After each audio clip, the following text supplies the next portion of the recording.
और मैं आज शुद्ध हवा और प्रदूषण के बारे में बताऊंगी और कैसे क्या होता है।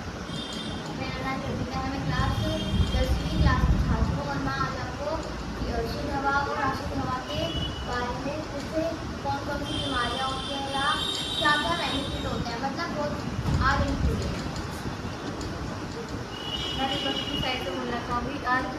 आज के जीवन में शुद्ध हवा का बहुत सब महत्व जानते हैं, पर लेकिन आज के जीवन में प्रदूषण की कड़वी सच्चाई है। जैसे कि सड़क पे जाते हैं तो बहुत वाहन मिलते हैं और फैक्ट्रियाँ हो गई, प्लास्टिक जलाना, इसका बहुत प्रदूषण होता है और इस प्रदूषण से सभी नागरिकों को बीमारियाँ होती हैं, सब बीमार पड़ते हैं और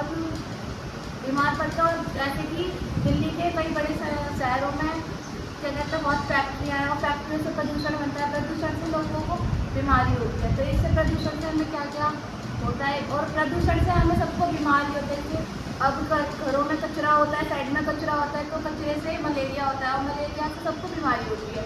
और क्या कहते हैं प्लास्टिक जलता है, प्लास्टिक से सबको सांस लेते हैं, तो सांस लेते समय सबको फेफड़ों में जो होती है, फेफड़ों में हवा जाती है, फेफड़ों में हवा गंदा पॉल्यूशन जाता है, तो उससे हम सबको बीमारी पड़ती है। आपने बिल्कुल सही कहा है, मगर हमें अपने पर्यावरण को कैसे समझना है ये भी बहुत बताना जरूरी है, क्योंकि पर्यावरण को बिना स्वच्छ रखे हुए ना अशुद्ध हवा का कोई चांस ही नहीं है। अशुद्ध हवा ही होगी, अशुद्ध हवा के अलावा कोई सी हवा वायु ही नहीं होगी, क्योंकि शुद्ध हवा तो तभी आएगी ना जब हम अपने इन्वायरमेंट को क्लीन रखेंगे, अपने आसपास को क्लीन रखेंगे। क्योंकि अगर आज के समय में देखा जाए, आज का तापमान टुडे का आज अभी नाउ अगर AQI देखा जाए तो अभी है तो 102, और अगर मैक्सिमम देखा जाए तो 165 है, ठीक है। और ऐसे हम, अगर मैं बताना चाहूँगी कि हम ऑक्सीजन मतलब जो क्लीन एयर है वो कैसे आएगी और पॉल्यूटेड क्लीन एयर कैसे आएगी। हम प्लांट लगाते हैं, अपने घर में लगा लिया, money plant, snake plant, etcetera plant होता है, और तुलसी का भी पौधा जो हम सबके घर में होता ही है। और जैसे कि बाहर जो लगे होते हैं पार्क में हो गए या फिर हमारे ग्राउंड में, स्कूल के ग्राउंड में, जैसे कि पीपल का पेड़ हो गया, नीम का पेड़ हो गया, एक्सेट्रा पेड़ जो होते हैं वो हमें ज़्यादा ऑक्सीजन देते हैं।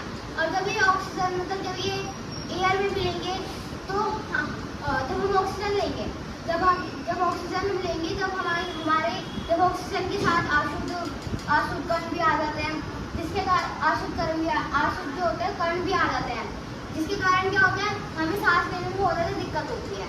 यही करना है, अब हमें ज़्यादा से ज़्यादा पीपल के पौधे लगाने चाहिए, मतलब पेड़ लगाने चाहिए, और नीम के पेड़ लगाने चाहिए, जिससे जो ऑक्सीजन होगी, मतलब ऑक्सीजन ज़्यादा देते हैं ये, जिससे ऑक्सीजन की जो मात्रा